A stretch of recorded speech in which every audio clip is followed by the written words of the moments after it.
Caríssimas senhoras e senhores, boa noite para todos.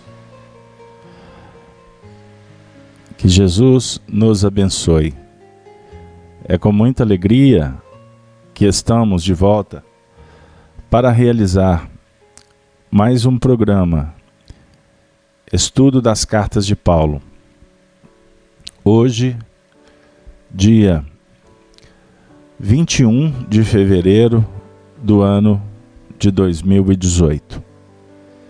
Nesse momento, gostaríamos de endereçar um abraço fraterno para todos os nossos amigos da Rede Amigo Espírita, a todos os nossos companheiros que nos acompanham através desta rede bendita, que nós possamos juntos nesta noite estabelecer uma conexão no bem.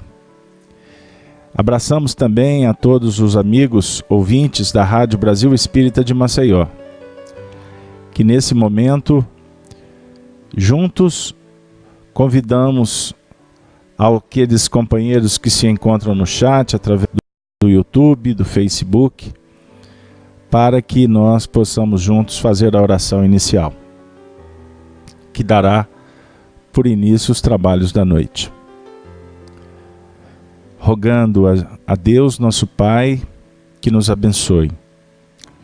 Senhor, que esse instante possa ser, para nós, tão importante quanto o nosso dia, a nossa vida. Mas que possamos, Senhor, nesse momento, abrir os nossos corações para receber aqueles elementos que possam favorecer o nosso entendimento, o nosso crescimento espiritual. Rogamos que os amigos espirituais que te representam, que eles possam nos ajudar nesse tentame, que possamos também angariar a medicação que precisamos, o alimento imprescindível, diante da tônica da fraternidade, da solidariedade, que o estudo das letras cristãs nos ofertam, expressando a tua mais augusta misericórdia. Senhor, que todos os lares que aqui se vinculam recebam estas bênçãos e que possamos, protegidos, envolvidos por esta magnitude da caridade que dimana do teu amor, consigamos atingir a plenitude do trabalho em paz e atingindo ao que foi proposto por aqueles que te representam. Que nesse momento possamos ter a autorização para iniciar mais um estudo das cartas do convertido de Damasco, Paulo de Tarso, à luz do Espiritismo cristão. Sê conosco, Senhor, e que o nosso mestre, amigo de todas as horas, Jesus, nos envolva mais uma vez. Que assim seja, Senhor. Graças a Deus. Queridos amigos, companheiros, nesse momento, com muita alegria, nós estamos, portanto, iniciando mais um estudo em torno das cartas de Paulo. Hoje, com o tema O homem que fizer essas coisas, viverá por elas. É o nosso encontro de número 67. Eu gostaria de iniciar novamente abraçando a todos os nossos amigos que estão no chat, logados aí pelo Google, na conta do YouTube, especialmente a nossa companheira Cleusa Severino, que tem a responsabilidade de orientar, de facilitar os trabalhos do chat. nós vamos então iniciar o nosso trabalho com a leitura do texto que vamos, com muita alegria, iniciar nesta noite. Estamos trabalhando agora com a carta de Paulo aos Romanos. Especificamente, hoje, vamos iniciar o capítulo 10º. E eu convido aqueles que estão em vídeo para acompanhar a leitura na tela, mas sempre incentivo aqueles que estão em casa a trabalhar manuseando a sua Bíblia ou seu Novo Testamento, de sorte que a gente possa ir familiarizando com os textos para que a gente possa também fazer os nossos estudos individuais, que é extremamente importante para o nosso aprendizado.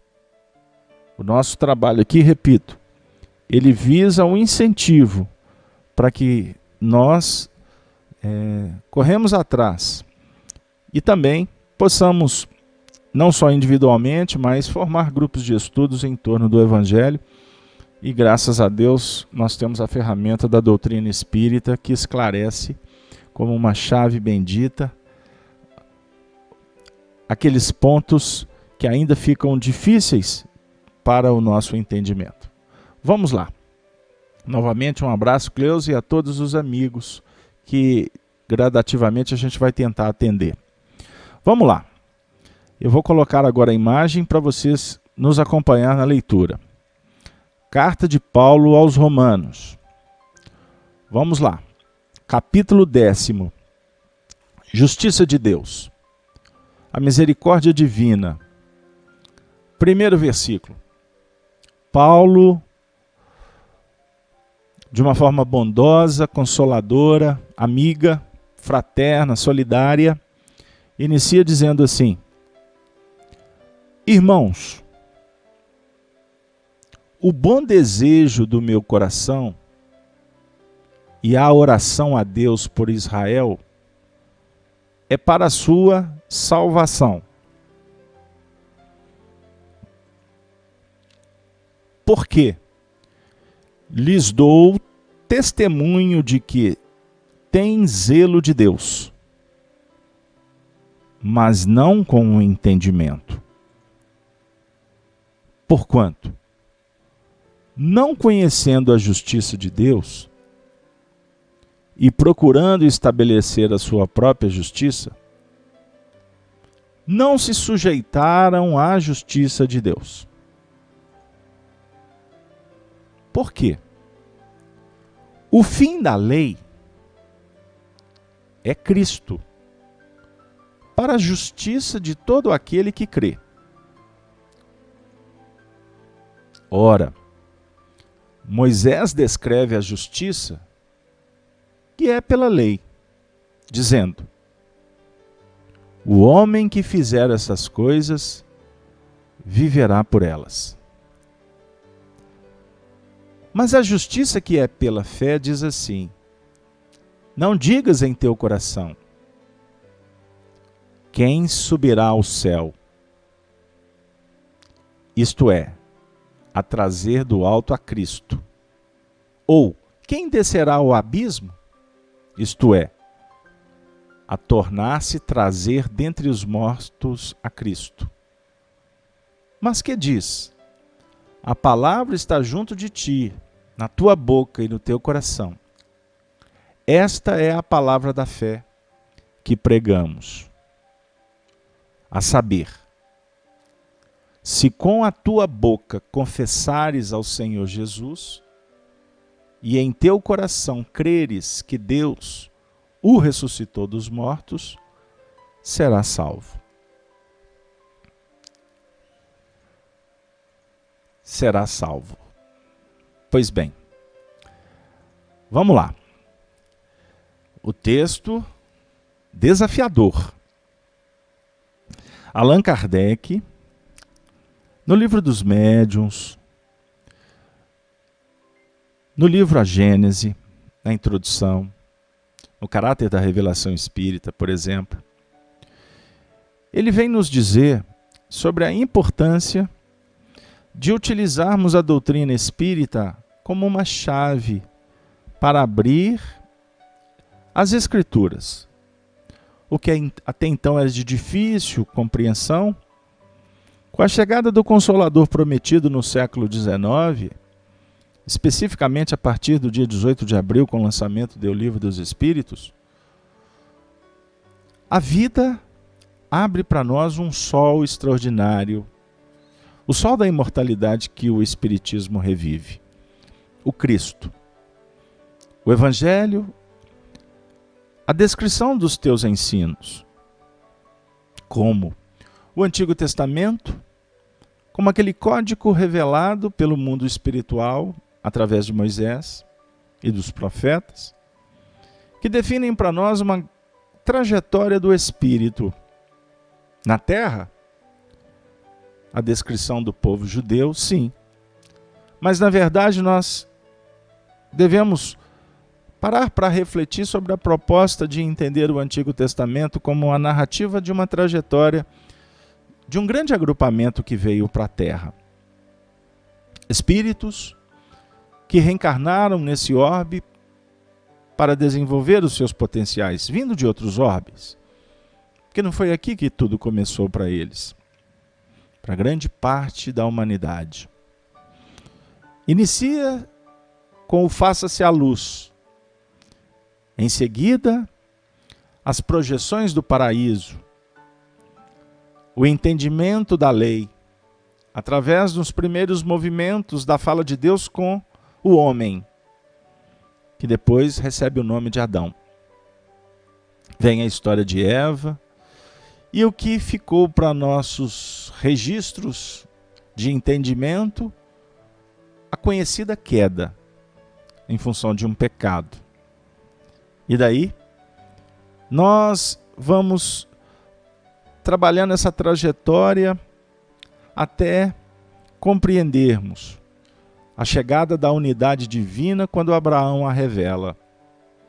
Posteriormente, Moisés dinamiza esse grande projeto da unidade divina. Abraão trouxe o monoteísmo, simbolicamente. E Moisés vai desenvolver as leis, o Decálogo, que Allan Kardec se refere brilhantemente no primeiro capítulo do Evangelho segundo o Espiritismo, não vim destruir a lei. Fala de Jesus. Porque Moisés trouxe a justiça.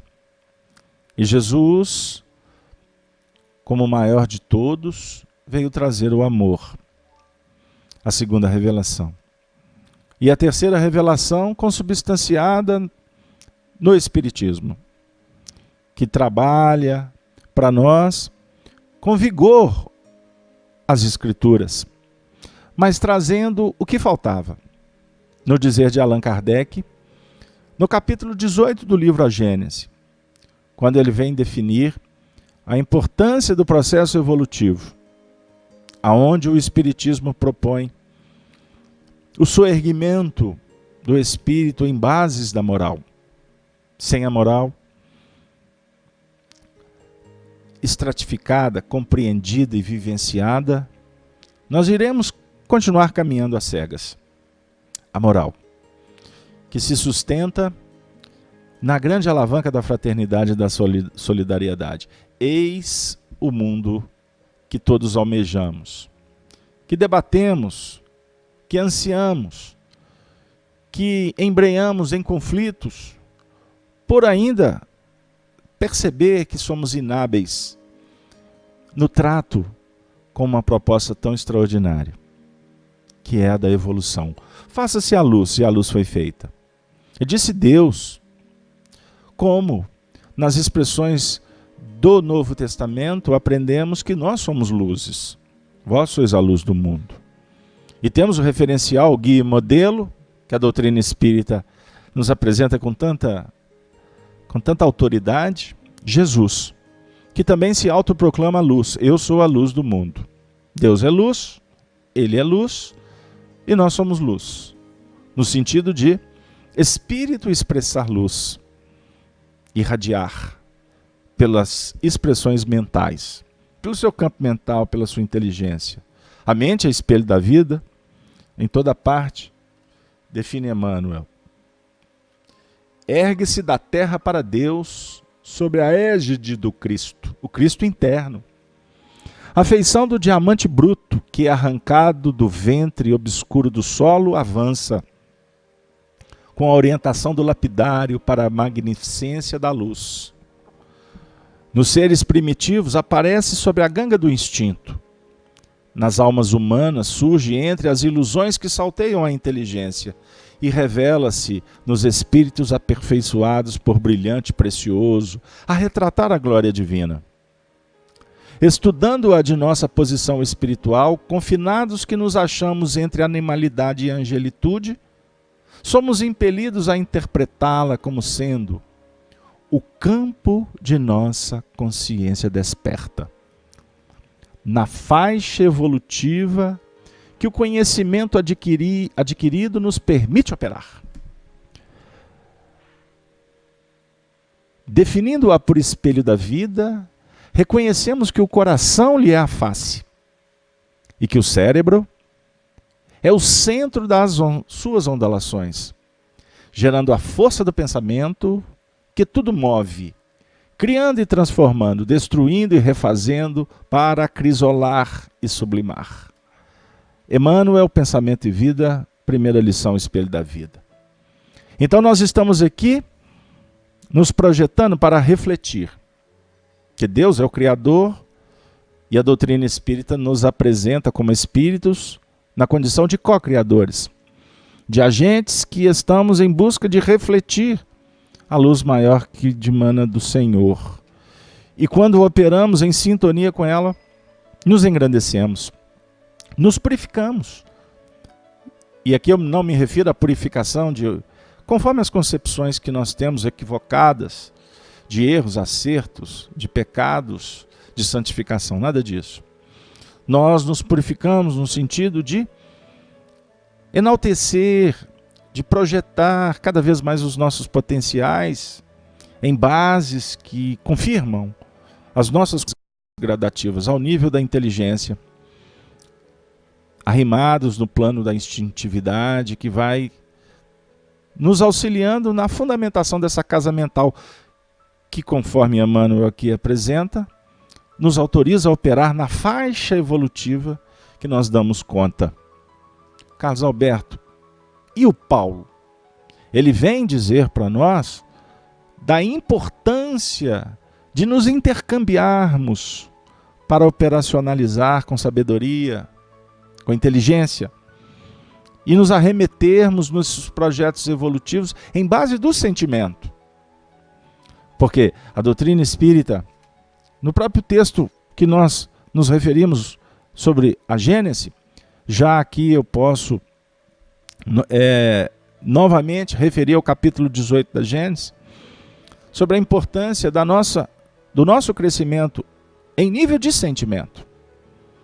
Julgamos que a evolução ela se pauta apenas no desenvolvimento intelectual, e a espiritualidade vem de uma forma muito gradativa, paciente, lapidando conosco esse tesouro que está dentro do nosso coração, de que efetivamente o nosso grande ponto a ser conquistado está situado no nosso coração. Eis que Allan Kardec, de uma forma também majestosa, vem nos mostrar como o Espiritismo tem um papel importante e imprescindível nesse concerto de maturidade da humanidade. Porque o Espiritismo é de ordem superior e ele vem nos religar, auxiliar num processo de conexão do espírito consigo mesmo, compreendendo as suas tendências, os seus valores, percebendo a sua psicologia, a personalidade na qual ele se expressa na atualidade, conjugando-a com os feitos anteriores e, de uma certa forma, idealizando o futuro a ser escrito por nós mesmos, dentro de uma linha de autonomia, porque o Cristo vem nos libertar. Ele nos oferece a verdade do despertar consciencial. A verdade que não está em livros, na boca dos outros, mas sim a verdade como concepção divina. A verdade que nos aproxima da revelação, que nos visita gradativamente. Eis o porquê que a espiritualidade, o espírito de verdade, envolve a todos no mecanismo de universalidade, atendendo a todos, cada um na sua posição, mas num contexto universal, sem privilégios. A graça que se discutia pelos religiosos lá da antiguidade, que causa tanta confusão no nosso meio, ela, na verdade, ela é conquistada por cada um. Não há privilégios no contexto da vida. O Senhor oferece a cada um segundo a sua necessidade, de acordo com as suas possibilidades de assimilação. Por isso, o fardo não é pesado, de sorte que nós não possamos levar ele adiante. Paulo de Tarso escreve aos Romanos, tratando-os como irmãos. O bom desejo do meu coração e a oração a Deus por Israel é para a sua salvação. Emmanuel faz alusão a Israel no tratado que se encontra no livro Consolador, definindo para nós uma linha de reflexão que nós podemos aproveitar. Que aqui Israel representa a humanidade em busca do seu despertamento espiritual. Então é símbolo. E por isso é que aqueles que vão descobrindo a beleza da vida, no seu sentido espiritual, concorrem por sintonia para gravitar em torno do amor e do progresso. Questão 1009 do Livro dos Espíritos, uma equação que o próprio Espírito Paulo ofereceu a Allan Kardec.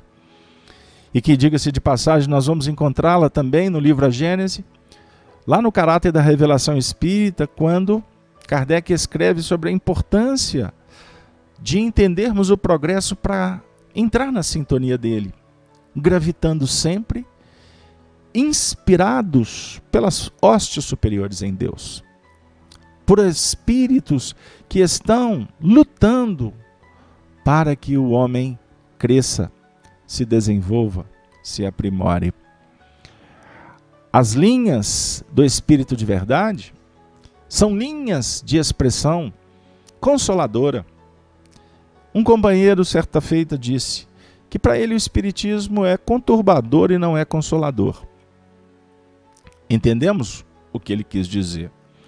Porque o Espiritismo nos abre tantas possibilidades de entendimento que é natural que nos sintamos, muitas vezes, com conflitos entre o querer e não dar conta de fazer, ou lidar com tendências que a gente percebe que elas vão se delineando para que nós possamos administrá-las. E tudo isso muitas vezes causa um barulho, é uma trombeta. É como se fosse um alimento que a gente coloca na boca, no início ele é doce, mas à medida que ele desce, ele amarga.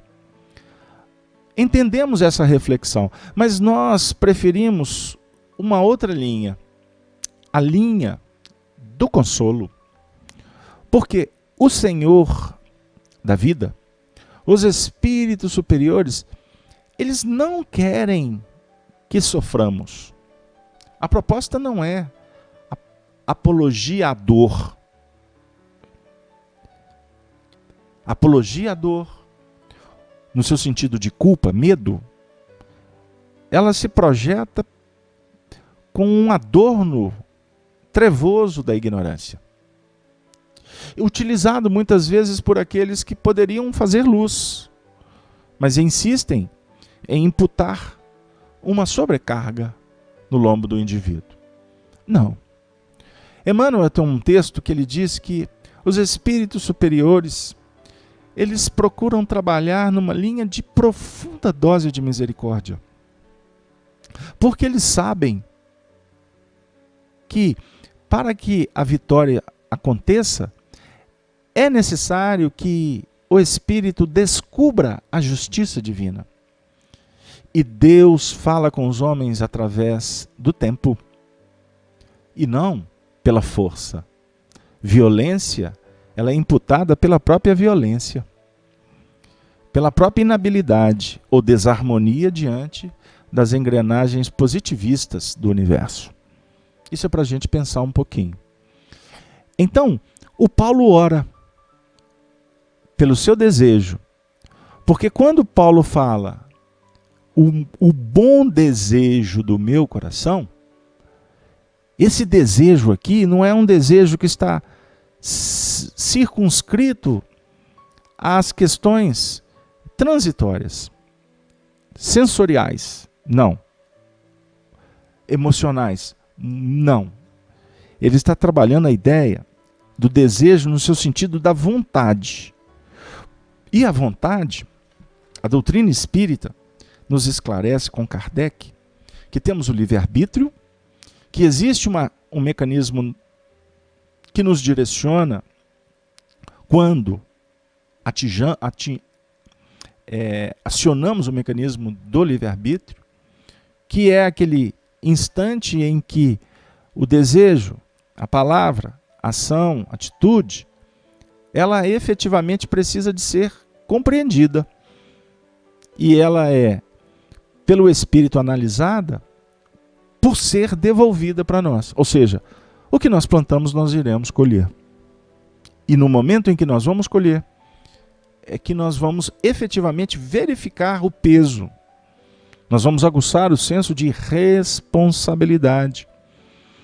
Porque nem sempre quando estamos elaborando para fazer, nós temos a real dimensão, o significado verdadeiro das consequências. Porque a nossa visão limítrofe, ou limitada num plano de horizontal, de pouco alcance, é diferente da visão daqueles que nos tutelam, que nos auxiliam com uma visão muito mais ampla, como se estivessem colocados ou posicionados no alto do monte. Mas os espíritos que nos ajudam, eles podem nos dar alguma inspiração, por estar vendo mais adiante.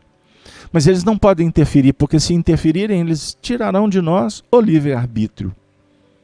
Eles estarão como que desautorizando o aprendizado. Não adianta você falar. É necessário que o espírito compreenda o real valor da palavra. Então, voltando, o desejo do Paulo, ele tem a ver com uma proposta, um tema desenvolvido por Emmanuel, no livro Pensamento e Vida também, quando ele vai falar sobre a vontade. E ele diz assim: comparemos a mente humana, espelho vivo da consciência lúcida, a um grande escritório subdividido em diversas seções de serviço. Aí ele vai trabalhar o departamento do desejo, em que operam os propósitos e as aspirações, acalentando o estímulo ao trabalho. Aí ele vai falar de outros departamentos, mas ele quer chegar na gerência do nosso campo mental. Porque ele diz, acima de todos os departamentos existe um gabinete, que é o gabinete da vontade. Aí ele diz assim, que a vontade é a gerência esclarecida e vigilante, governando todos os setores da ação mental. Então, quando Paulo fala, o bom desejo do meu coração e a oração a Deus por Israel é para a sua salvação. A oração do Paulo, a oração dos benfeitores espirituais, para todos nós que estamos egressos desse projeto chamado Israel, povo de Deus. Todos somos povos, todos fazemos parte do mesmo rebanho. Vou deixar muito claro para quem chegou agora. Não é o israelita, não é o judeu privilegiado. Somos humanidade que podemos entrar no rebanho de Israel no sentido de buscar a unidade divina. Deus. Buscar a unidade divina, o monoteísmo, seguir uma religião? Não. Nós não estamos discutindo teologia, estudo de Deus e como fazer para chegar a Ele. A nossa relação social dentro dos estudos de Deus, isso é teologia. O Espiritismo não é uma religião teológica. Nunca foi. Embora a inabilidade, o desconhecimento da doutrina, durante 150 anos, transformou o movimento espírita no movimento religioso. E com uma característica, em alguns aspectos, tradicionalista e bem similar a outros segmentos religiosos. Mas é a fase que foi prevista, inclusive, por Kardec. E que nós agora estamos, de uma forma muito interessante, descobrindo isto. E como espíritas, estamos nos movimentando para nos livrar de todo o impedimento que é criado pelo homem. Inclusive Allan Kardec, no livro A Gênese, estou citando muito o livro A Gênese hoje. O livro A Gênese, porque eu tenho estudado muito essa obra. Inclusive eu gostaria de lançar uma dica. Porque muitas vezes a gente quer começar o livro dos quer começar o estudo da doutrina pelo livro dos Espíritos. A Gênese, Allan Kardec, já estava no último estágio da codificação espírita. Então o livro A Gênese oferece para nós uma base extraordinária para a gente se lançar para o estudo das outras obras. Porque a Gênese é como se fosse a conclusão. A Gênese representa o assentamento. Vamos dizer assim, o assentamento de toda a codificação. Então Allan Kardec, voltando no livro A Gênese, vem nos mostrar que as instituições que nós estabelecemos e que foram produtivas durante muito tempo, por que não dizer 2 milênios, elas não atendem mais ao progresso que a humanidade está atingindo. Repetindo, Kardec disse, elas foram importantes durante a sua época, mas chega um tempo em que o espírito necessita se libertar. Então o estudo proposto para os novos tempos pelos espíritos superiores, tendo em Allan Kardec o codificador, o precursor, o preparador para este caminho, e nunca Allan Kardec foi tão exuberante quanto agora, 150 anos depois da Gênese. Ele vem nos mostrar o caminho da salvação. Qual salvação? Como eu estava dizendo, entrar para a religião, vestir a toga, se alienar, ou começar a trabalhar numa linha filosófica do debate, do entendimento, do vencer a prova, pelas conquistas íntimas, por se arremeter com qualidade para administrar melhor os dons, as circunstâncias, os elementos que a providência divina coloca, disponibiliza para nós outros. Foi o que Jesus tentou nos mostrar. E o amor não amado, ainda incompreendido, por isso não amado, andou por cima das águas, acalmou o vento, a tempestade, tantos feitos, que durante muito tempo foram objetos de discussões. Inclusive, Allan Kardec faz um tratado que nos explica sobre vários daqueles fenômenos, falando do fluido universal, falando da mediunidade, dos efeitos físicos, etc, etc, etc. Mas nós já estamos vencendo essa etapa. Nós já estamos em busca não mais do fenômeno material, embora a humanidade ainda não tenha destreza com a mediunidade. Os médiuns ainda precisam de caminhar durante muito tempo para perceber que nós estamos exercendo a mediunidade como também uma ferramenta, o sensório, o sexto sentido, como queira, para que nós possamos nos educar. Então são várias ferramentas. Então, administrar o tempo, o vento, a natureza, na verdade, é um princípio elementar que está dentro de nós outros e que nós precisamos de descortinar, descobrir, avaliar para aplicar e administrarmos melhor a nossa casa mental. Então nós temos que trabalhar num outro sentido, no sentido de interiorização. Eis a salvação. Observemos como que nós ainda nos perdemos nos conceitos, porque salvação para nós, ela precisa de ser esclarecida pelos Espíritos, como por exemplo foi feito de uma forma magnânima por Paulo de Tarso e Allan Kardec esboça no capítulo 15 do Evangelho segundo o Espiritismo: fora da caridade não há salvação. Até hoje a gente se perde porque não sabemos fazer caridade, porque na verdade caridade é amor em ação, a operação do amor. Caridade, na verdade, é fazer luz.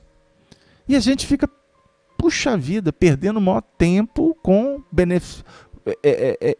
em como fazer a beneficência. Beneficência na relação com o semelhante. Porque se eu for falar de benevolência, o assunto fica mais complicado ainda. E sobre indulgência? Complica geral. Aí dá bizil, né? Como diz os jovens, vai bugar tudo, trava, tu tem que reinicializar o computador, resetar o celular, porque senão o negócio não anda, vai sair fumaça na cabeça. Então qual que é o sentido da salvação? Nos libertar, como o povo hebreu, nos libertar do aprisionamento do Egito. Quem sabe eu posso aqui com vocês usar a história como símbolo para que a gente possa refletir sobre que a própria trajetória do povo hebreu no Egito, o Egito simbolizando o estudo filosófico da casa mental, com as pirâmides, com os números, com a ciência ou a metapsíquica lá daqueles tempos antigos, ou a intelectualidade, a academia. Nós temos muitas vezes nós temos vindo caminhando em busca de alimento, e por isso que José foi parar no Egito, depois os seus irmãos foram procurar ajuda do seu irmão, e por isso tudo acabou o povo ficando aprisionado por 400 anos. Foram em busca de uma alimentação, mas se perderam, porque não tinham convicção da alimentação verdadeira, que é a do Espírito. E aí ficaram presos ao intelectualismo.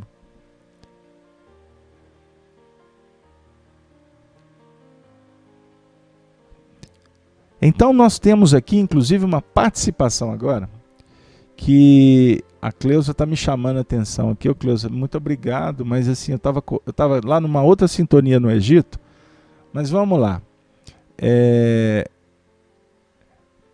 Está sendo questionado sobre a diferença da Gênese, se eu entendi bem, a diferença da Gênese mosaica pela Gênese de Allan Kardec, é essa a pergunta, não é isso?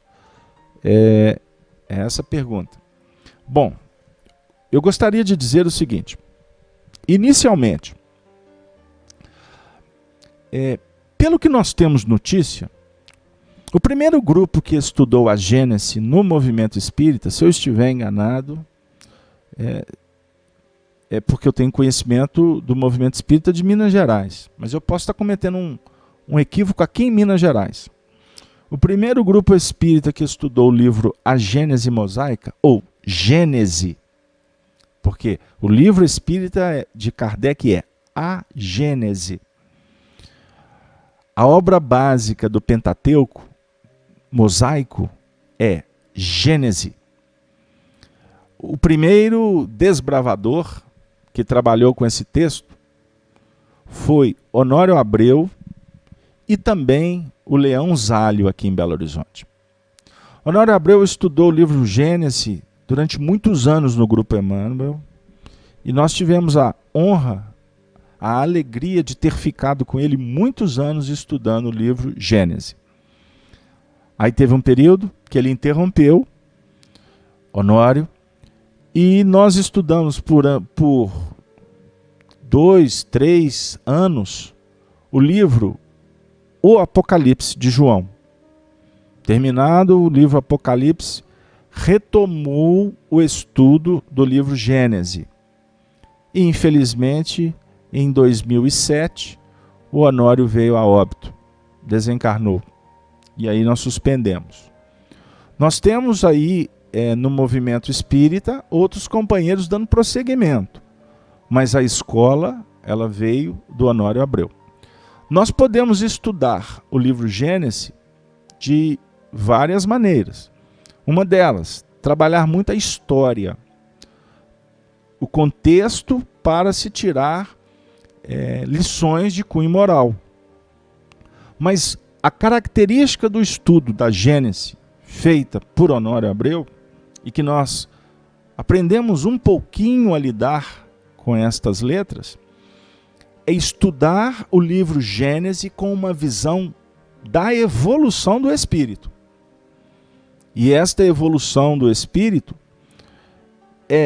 propõe um estudo da casa mental, do princípio espiritual desenvolvendo no tempo. Então, disse Deus, haja luz, é a criação.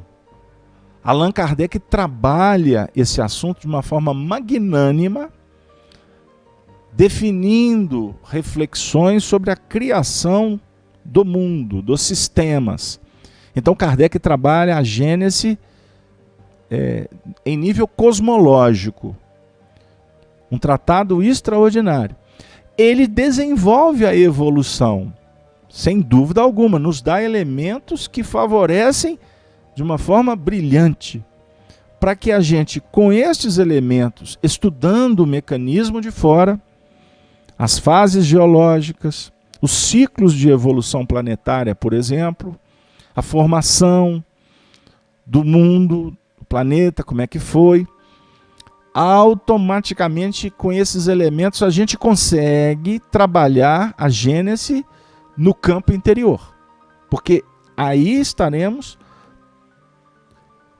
com um projeto que nos aproxima de uma forma muito interessante das obras codificadas por Kardec e também por seus continuadores, como, por exemplo, através da mediunidade de Francisco Cândido Xavier. Nós temos elementos expressivos oferecidos na condução do chefe maior, que é Emmanuel. Quando eu falo a obra de André Luiz, aí a gente envolve todos os outros que co-participaram desse processo, mas todos eles sobre a batuta de Emmanuel. Certinho? Então eu não sei se eu esclareci. Eu não conheço, não tenho acompanhado os estudos feitos pelos nossos amigos, até por falta de tempo mesmo. Eu não tenho dúvida que tem muita gente fazendo coisa boa por aí. Mas o foco aqui nosso, quando nós citamos o Antigo Testamento, quando nós citamos os textos bíblicos, nós estamos fazendo uma amarração com a doutrina espírita e tentando desenvolver os projetos da evolução.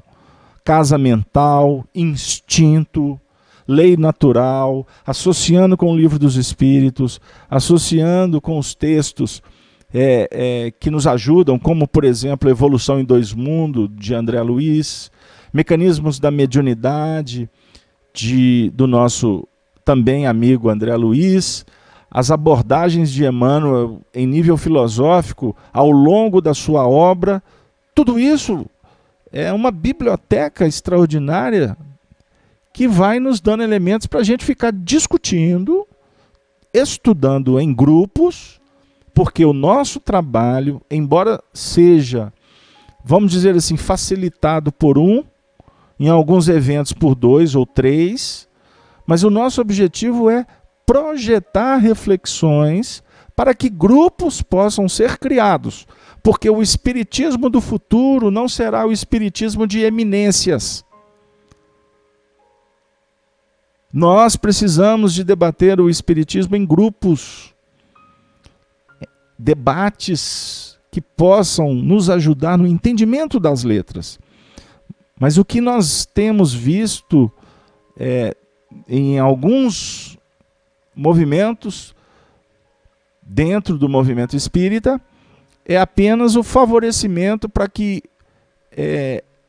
seja efetivado eventos em que um grupo seleto perpassam muitos encontros, trazem suas interpretações e a grande massa fica envolvida no contexto apenas de observar e de ouvi-los.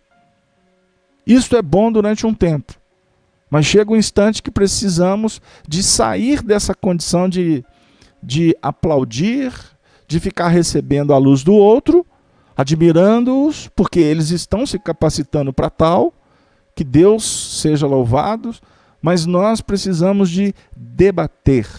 É assim que se aprende espiritismo. E também vivendo.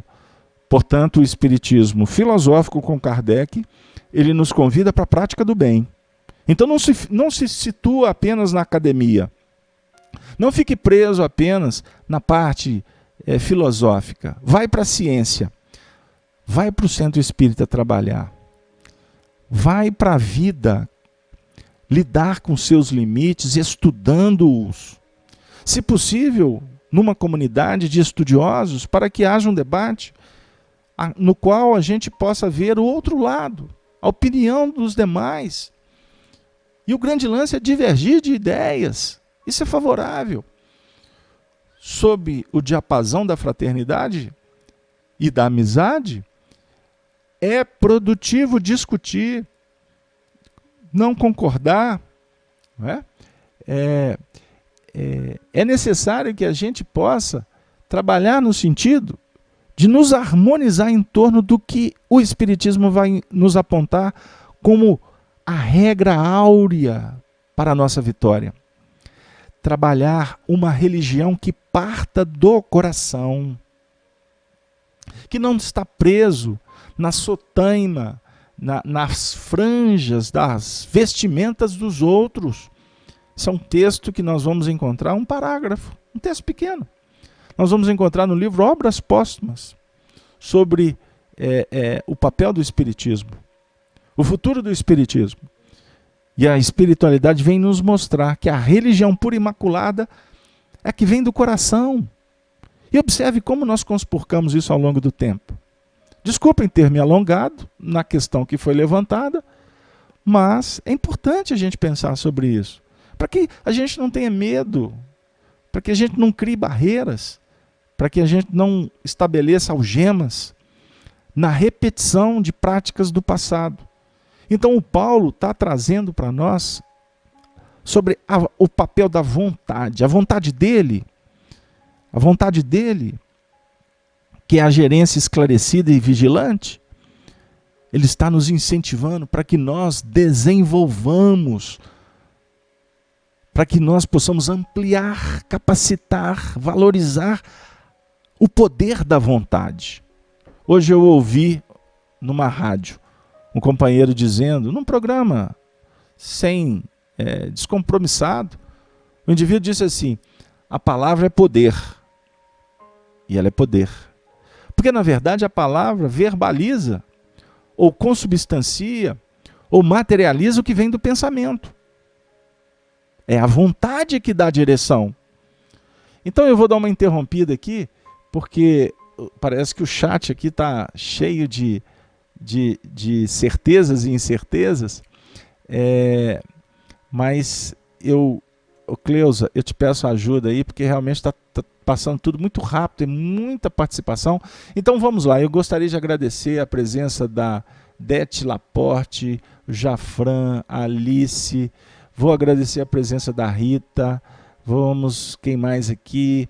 O Éder, a Helena está sempre conosco aí desde cedo, a Ana Andrade,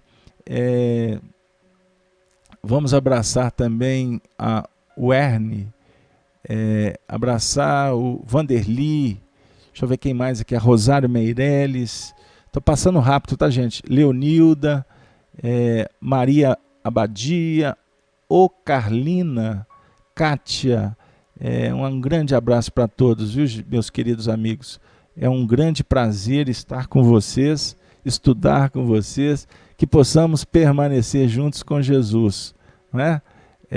Estão citando o nome dos nossos amigos que estudam essa matéria no Movimento Espírita, é isso aí, nós vibramos por todos eles, para que todos possam dar sua contribuição, mas eu chamo a atenção, sem idolatrias, sem criarmos escolas com este ou com aquele, vamos diversificar, isso é muito importante, vamos diversificar, porque o Espiritismo é uma estrada de muitas vias. É lógico que nós vamos trabalhar na via das nossas afinidades, mas não vamos rotulá-las como melhor ou como pior, não existe isso. Existe aquela via que nós vamos percorrer que é a mais adequada para aquele momento. Mas nós temos que nos preparar, nós temos que nos desapegar, nós temos que aproveitar, mas ao mesmo tempo nos candidatar para percorrer outras vias, para que a gente possa trabalhar na linha do aprendizado de uma forma cada vez mais dinâmica. O versículo 2, Paulo diz, porque lhes dou testemunho de que tem zelo de Deus, mas não com entendimento. Porquanto, não conhecendo a justiça de Deus e procurando estabelecer a sua própria justiça, não se sujeitaram à justiça de Deus. Porque o fim da lei é Cristo, para a justiça de todo aquele que crê. Ora, Moisés descreve a justiça que é pela lei, dizendo, o homem que fizer essas coisas viverá por elas. Então Paulo vem nos conclamar a refletir sobre o zelo, sobre o entendimento, a consciência em vias de despertamento. Aonde está escrita a lei de Deus? Na consciência, afirma os Espíritos. Então nós estamos nessa luta, livre-arbítrio, consequências, lidar com instintos, perceber a importância da lei natural que está dentro de nós. Vale aqui uma dica doutrinária para que a gente possa buscar, pesquisar, questão 629 em diante, o bem e o mal. Então nós temos uma questão aqui extraordinária, depois que Kardec pergunta sobre a definição da moral. Na questão 630, os Espíritos perguntam como distinguir o bem do mal? Eles respondem, o bem é tudo que é conforme a lei de Deus. O mal, tudo que lhe é contrário. Assim, fazer o bem é proceder de acordo com a lei de Deus. Fazer o mal é infringi-la. A gente lê esse texto, inclusive com a tradução, que é uma tradução muito antiga. Nós temos que avaliar sobre o proceder de acordo com a lei de Deus. Costumamos associar proceder como seguir uma cartilha, normas de conduta. O texto não está dizendo que existe uma norma de conduta. Na verdade, o texto está dizendo sobre a importância de agirmos conforme a lei de Deus. Mas a lei de Deus não é normativa? Vamos pensar. Quem sabe a lei de Deus, ela não nos convida de uma forma provocativa, para que nós descubramos o que vem a ser essa lei. A lei de Deus regula o universo e ela se expressa em harmonia. Então o universo, por exemplo, observado com a ótica da natureza, vamos verificar que tudo está em harmonia. Então existe uma lei que, por exemplo, nós concebemos como lei de conservação. Existe um princípio da conservação em nós. O infringir a conservação, ou seja, agir para que não haja conservação, nós temos livre-arbítrio. Nós estaremos indo contra ao que é divino. Mas não existe lá fora legisladores, não existe um código lá fora que vai te punir pelo que tu fez. Aí começa a conversa a ficar mais apertada. Na verdade, o reino de Deus, as leis divinas, estão dentro de nós. Então, operar em harmonia, em conformidade com o que nós concebemos ser bem, é agir de uma forma a estarmos vinculados às leis divinas. É aquele movimento de se tornar filho de Deus. Se a gente for pensar que cada espírito foi criado por Deus, e assim o é, nós somos filhos de Deus, todos.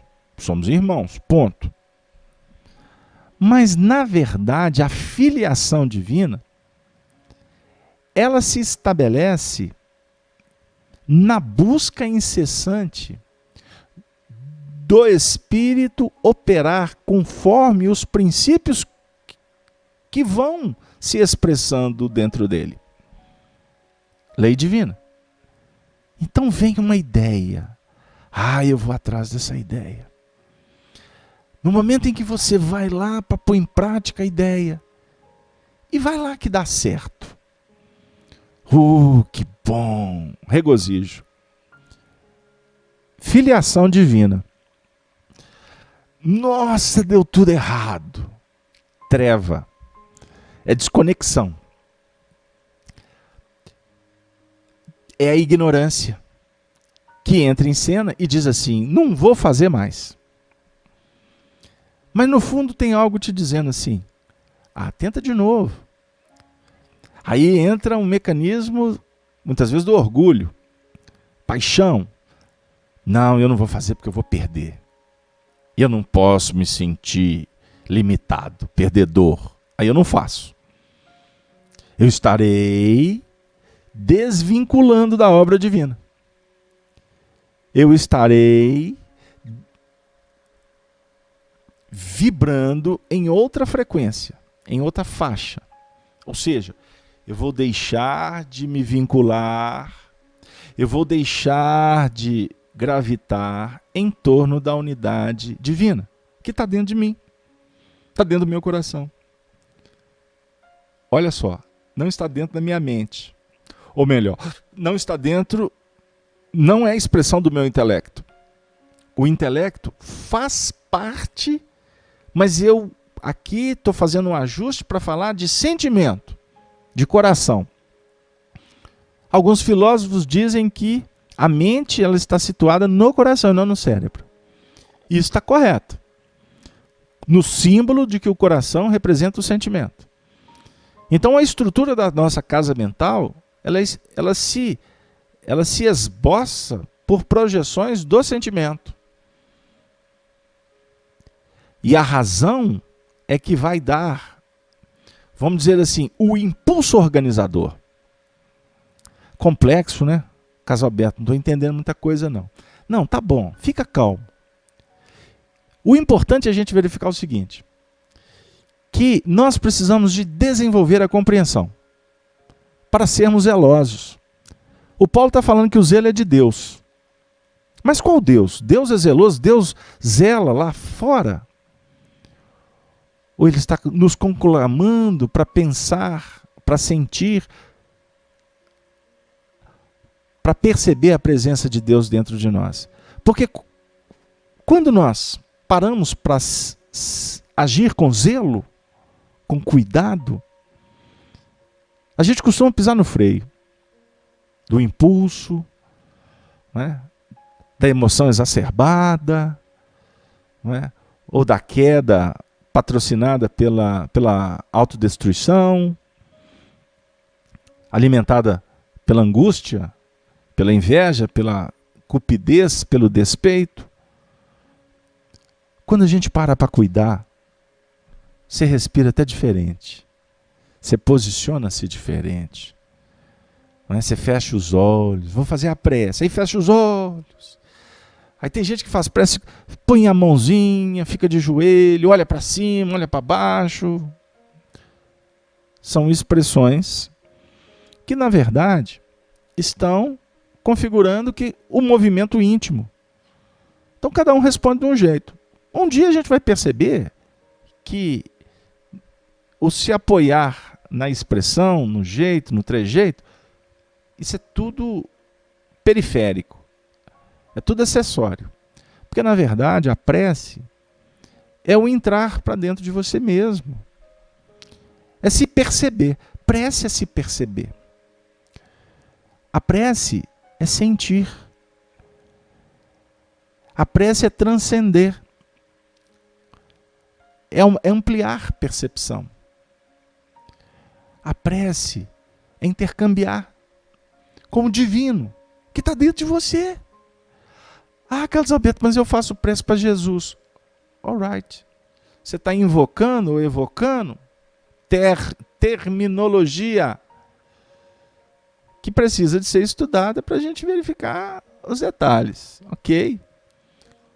Mas no fundo, a oração é você poder se intercambiar com a expressão mais genuína, mais espiritual que está dentro de você. E que nós chamamos de Deus. Mas Deus, porque Deus está em toda parte. Nós não somos parte de Deus. Mas nós nos intercambiamos com Deus. Nós podemos, pela prece, entrar em sintonia com frequências mais sutis, com camadas mais densas, ou melhor, mais sutis, mais elevadas, vamos falar assim. Como, por exemplo, se eu utilizar o desejo para projetar treva, o mecanismo é muito parecido. Porém, eu estou frequentando outras zonas. Eu estou estabelecendo uma habitação em faixas complexas. O que importa é entendermos que esse mecanismo parte de dentro para fora, ou de dentro para dentro, como queira. Fica aí do jeito que você quiser entender, com todo respeito. Ah, Carlos Alberto, mas eu tenho que acender a vela. Ah, Carlos Alberto, mas eu tenho que pensar em Jesus. Ok, o pensamento é vida. Tem pessoas que ficam pensando, que ficam atraindo entidades pelo pensamento. Entidades complicadas, entidades enfermas, entidades enfurecidas. O indivíduo está chamando.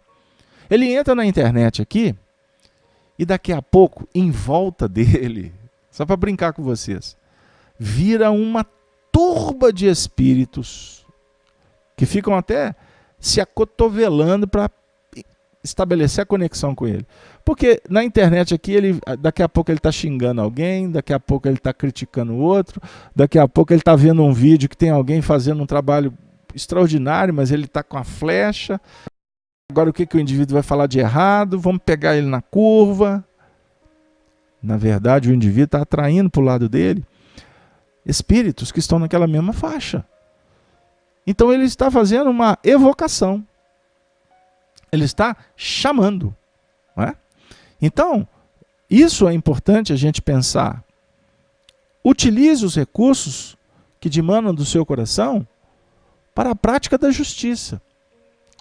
Estabelecer a sua própria justiça, mas se sujeitando à justiça divina. O que o Paulo está dizendo sobre isso? O que o Paulo está dizendo sobre isso? Ele está falando que Deus nos criou. E que Deus, a providência divina, é expectante quanto à nossa descoberta. O abrir os olhos. Por isso não tenha dúvida de que o mundo espiritual superior vibra pela nossa vitória. A esperança é essa. O Paulo está dizendo aqui que ele está orando por todos. Porque ele sabe que o fim da lei, vamos lá, o fim da lei é Cristo para a justiça de todo aquele que crê. Meu tempo está acabando, para não dizer que acabou. Mas o Paulo está dizendo que o fim da lei é Cristo. Qual lei? A consciência nos projeta para o futuro. Cristo é futuro. Cristo é Deus em nós. Cristo é o amor operante. Cristo veio. Cristo está. Cristo será. Jesus, o nosso irmão maior, é zelador, porque ele é educador, ele é pacificador, ele é estimulador, porque ele sabe, Jesus sabe que o fim da lei é Cristo. Por isso é que ele falou que o mandamento é amar. Amai-vos uns aos outros como eu vos amei. Mas o fim da lei é Cristo para a justiça de todo aquele que crê.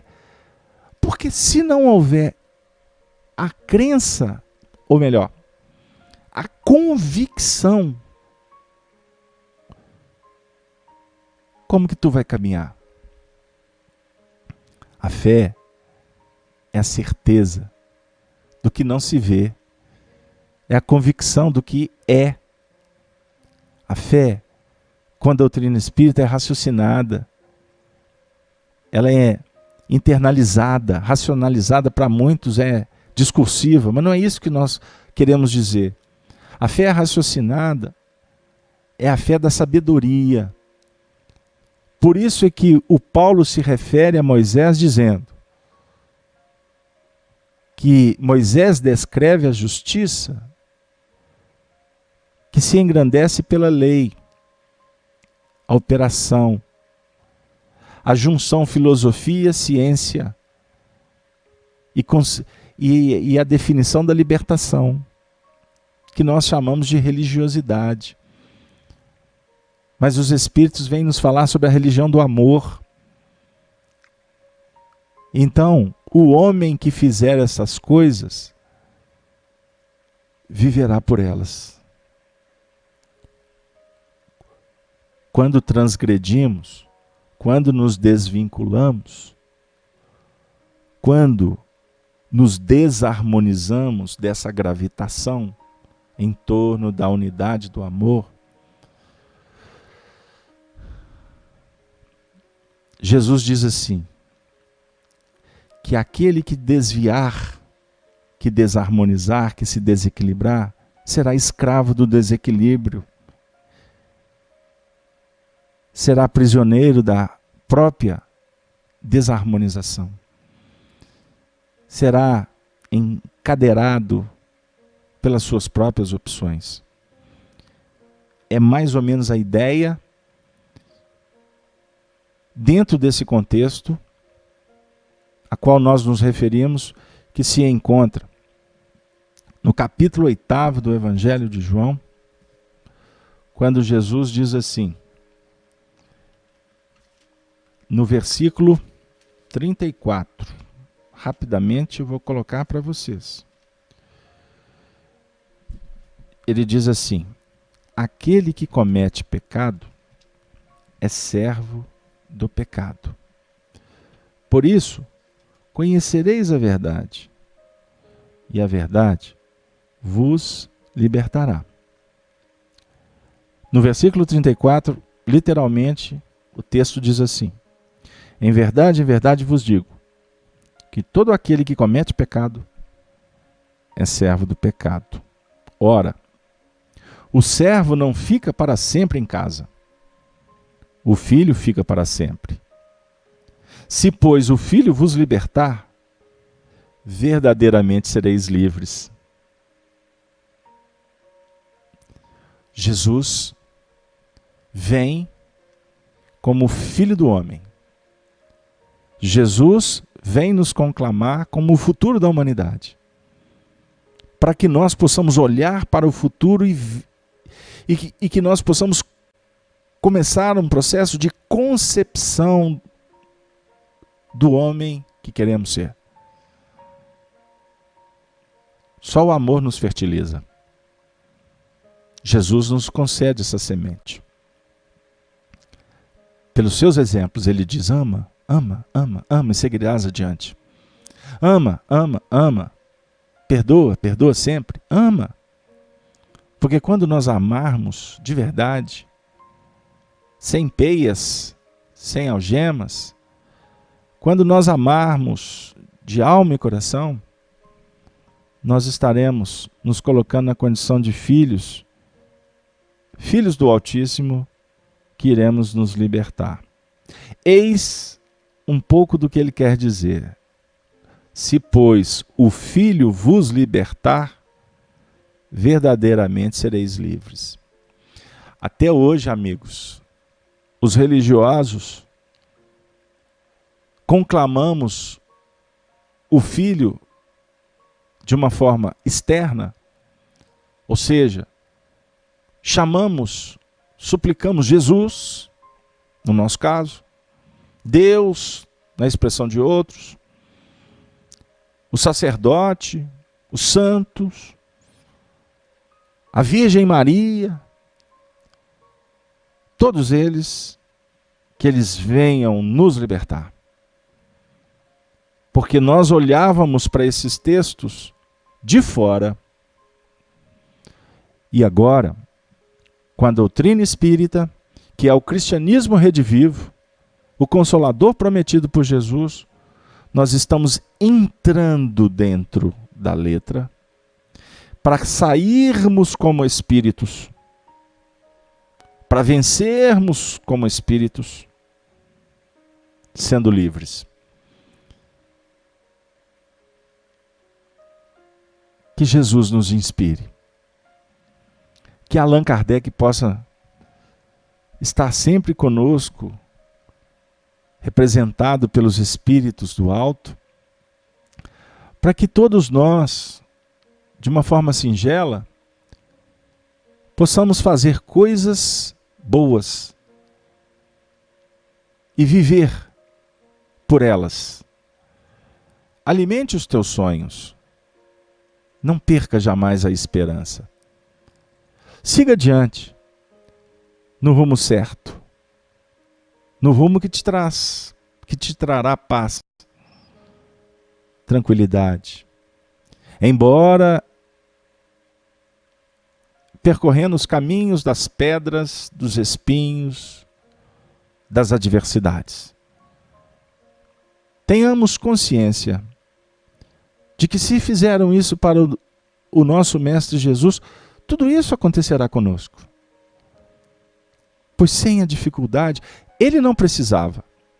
Mas sem a dor, ele as teve para nos mostrar que são valiosas. Ele estava acima do processo kármico. Nós estamos ajustados a uma necessidade de reparações, de ajustes. Então, sigamos adiante. Com Jesus, por Jesus e para Jesus. Assim encontraremos a nossa vitória, porque Ele é o exemplo maior, insofismável, incomparável. Jesus Cristo.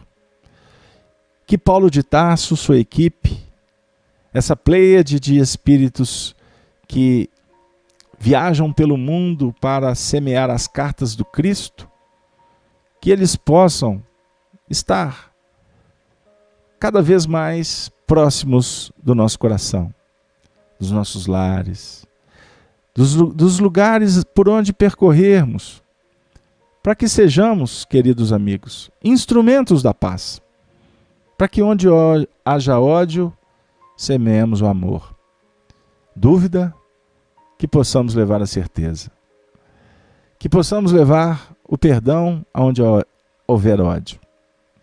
Que possamos amar sem sermos amados. Porque é dando que se recebe. É perdoando que seremos perdoados. E é morrendo que renasceremos para a glória da imortalidade, do amor e da paz. Que Jesus, neste momento, possa nos inspirar para que nós, concluindo o trabalho, de mãos dadas em espírito, possamos dizer num só coro, num só brado: Ave, Ave Cristo, Ave Cristo para sempre. Muito obrigado. Nos despedimos de todos os amigos da rede Amigo Espírita, dessa cadeia do bem que envolve a Rádio Brasil Espírita de Maceió. A todos os nossos amigos da Casa de Kardec, a FEAC aqui de Belo Horizonte. A todos vocês que de alguma sorte um dia assistirão esse vídeo. Assistam, fechando os olhos, esquecendo quem vos fala. Mas se intercambiem com Jesus. E sintam, no fundo de vossas almas, a presença de Deus, zelando e abençoando cada um de nós. Até a próxima oportunidade. Que Deus nos dê uma boa noite. Um beijo, um abraço dos amigos das Minas Gerais. Até breve.